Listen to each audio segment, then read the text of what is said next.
Dear students, आज की ये वीडियो टाइम मैनेजमेंट के रिलेटेड है। आप में से ही बहुत सारे स्टूडेंट्स के कमेंट आ रहे थे कि सर टाइम मैनेजमेंट पर एक वीडियो बनाएं। देखिए स्टूडेंट्स, एक बात मैं आपको कह दूं कि उर्दू का पेपर सचमुच काफ़ी लेंथी है। आपको टाइम का पता ही नहीं चलेगा कि टाइम कब ख़त्म हुआ और आपके क्वेश्चंस रह जाएंगे। सो कल के पेपर के लिए आपने अलर्ट रहना है, ठीक है। तो पहली बात मैं आपको कह दूं कि सबसे पहले वही क्वेश्चंस करना जिनके आंसर्स आपको अच्छे से आते होंगे, ठीक है। वैसे तो हिस्सा अलिफ में पहला, दूसरा और तीसरा सवाल बहुत आसान है, ठीक है। तो अगर आप पहले सवाल से शुरुआत कर रहे हैं तो सबसे पहले आपने क्या करना है, इन फिलअप्स को अच्छे से रीड करना है। सबसे पहले आप इन फिलअप्स को रीड करना, क्लियर। क्योंकि जब आपको ये फिलअप्स माइंड में होंगी तो इनके ये जो आंसर्स हैं ये आप आसानी से बाद में इस इबारत को पढ़कर मार्क कर सकते हैं, क्लियर। उसके बाद जो दूसरा सवाल शेरी इक्तिबास शेरी जूज का है, तो यहाँ पर सबसे पहले आपको ये शेरी जूज को पढ़ना है, ठीक है।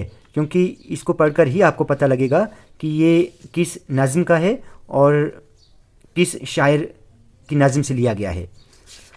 उसके बाद तीसरा सवाल भी आपने सबसे पहले, तीसरे सवाल में क्या करना है, सबसे पहले आप इस इबारत के इन क्वेश्चंस को रीड करेंगे। जब आप इन क्वेश्चंस को रीड करेंगे ये ऑलरेडी आपके माइंड में होंगे और उसके बाद जब आप इस पैसेज को पढ़ेंगे तो आराम से, आसानी से आप इन क्वेश्चंस के आंसर्स को मार्क कर सकते हैं, ढूंढ सकेंगे, क्लियर। उसके बाद देखें, ये जो हुरूफ जार, हुरूफ इजाफत, ये जो हुरूफ की अक़साम हैं, ये एक दो लाइन का आंसर होगा, ज़्यादा कुछ नहीं लिखना है, ठीक है। जैसे यहाँ पर मैंने लिखा है वो हुरूफ जो इस्म और फ़ेल को मिलाते हैं, जैसे पर, तक, से वगैरह, बस इतना ही इनका आंसर जो है वो होना चाहिए। बाकी देखो यहाँ पर मैंने लिखा भी है, दुकान और जरासीम पर मैंने यहाँ पर जुमला बनाया है, इससे ज़्यादा आपको कुछ इनमें नहीं करना है, ठीक है। उसके बाद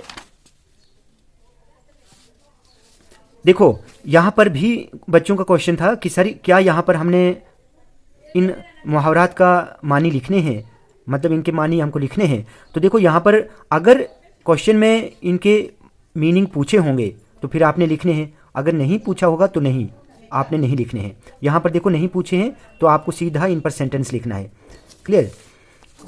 उसके बाद हाँ, इसको आप ध्यान से देखें, ये जो असनाफ है ना, असनाफ बेटा 5 मार्क्स का ये क्वेश्चन होगा।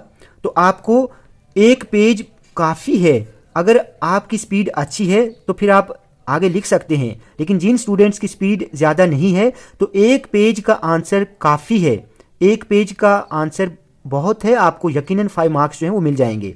उसके बाद ये जो 10वां सवाल है खुलासे का, तो बेटा देखो खुलासा तो आपको उतना ही लिखना है जितनी स्टोरी होगी, क्लियर। उसके बाद ये जो अशार की तशरीह है तो ये भी आपको 3-4 लाइनों से ज़्यादा नहीं एक्सप्लेन करनी है, ठीक है, 3-4 लाइनें होंगी तो काफ़ी है। उसके बाद ये जो सवालात हैं ये तो छोटे छोटे हैं, इनके आंसर जो हैं 2-3 लाइनों में होने चाहिए, और कुछ सवालात के आंसर तो सिर्फ 1-2 लाइन में ही बनते हैं, क्लियर। जैसे यहाँ पर ये है कि पंडित चंद्रधर अपने पेशे से क्यों बेजार थे, क्योंकि उनकी आमदनी जो थी वो बहुत कम थी, इसीलिए वो बेजार थे। तो ये कुछ क्वेश्चंस के आंसर जो हैं वो बहुत मुख्तसर होते हैं, आपने उनको उतना ही लिखना है। उसके बाद ये जो हालत ज़िंदगी है, तो हालत ज़िंदगी 5 मार्क्स की पूछी जाती है। तो यहाँ पर भी आपको हालत ज़िंदगी के लिए एक पेज ही लिखना है। जिन स्टूडेंट्स की स्पीड ज़्यादा नहीं है तो एक पेज काफ़ी है, जिन बच्चों की स्पीड ज़्यादा है जो लिख सकते हैं तो वो एक पेज से ज़्यादा लिख सकते हैं, वरना एक पेज काफ़ी है। उसके अलावा ख़त और दरख्वास्त भी एक पेज आप लिख सकते हैं, और आगे कोई बढ़ाना चाहता है 1.5 पेज तक तो वो लिख सकता है। उसके बाद अगर हम मजमून की बात करें तो मजमून के लिए कम से कम आपको 2 पेजेस लिखने हैं, और अगर टाइम की कमी हुई तो 1.5 पेज भी चलेगा, वरना ऐसे आपको 2 पेजेस का लिखना है, क्लियर। देखो मैं आपको दिखाता हूँ, देखें जैसे मान लो ये इल्म के फ़ायदे हैं, तो एक पेज ये आया और एक पेज ये वाला, तो कम से कम आपको ये 2 पेजेस का लिखना है, ठीक है। हालात ज़िंदगी देखें, ये एक पेज काफ़ी है, ये हालात ज़िंदगी काफ़ी है इतनी। अगर आप अच्छे से शुरू से लेकर आखिर तक अच्छे से लिखते हैं हालात ज़िंदगी में, तो एक पेज की बहुत है, आपको पूरे मार्क्स इसमें मिल जाएंगे। क्लियर। अच्छा, एक और बात कि बहुत सारे स्टूडेंट्स के कमेंट मुझे आ रहे थे कि सर अगर हम लाइन छोड़कर लिखें तो क्या मार्क्स मिलेंगे। पहली बात तो ये मैं बता दूं कि मैंने आज तक लाइन छोड़कर ही लिखा है और उर्दू में मुझे अच्छे मार्क्स मिलते थे। ठीक है, तो मैं आपको बता दूं, जो स्टूडेंट्स लाइन छोड़कर लिखना चाहते हैं तो वो लिख सकते हैं, और जिन स्टूडेंट्स को लाइन छोड़कर लिखने की आदत नहीं है तो वो कोई बात नहीं, वो वैसे ही लिखें जैसा वो लिखते हैं।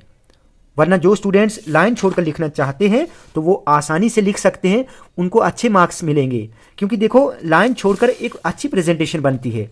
ठीक है, आप तंग तंग लिखते हैं, लाइन छोड़कर नहीं लिखते हैं तो खिचड़ी बन जाती है, जिससे जो एग्जामिनर होता है, जो चेक करने वाला होता है, उसको चेक करने में मुश्किल आती है। क्लियर। तो होपफुली आपको कुछ न कुछ सीखने को ज़रूर मिला होगा। स्टूडेंट्स, वीडियो आपको अच्छी लगी हो तो आप प्लीज़ इस वीडियो को लाइक और शेयर करें और चैनल को सब्सक्राइब करना ना भूलें।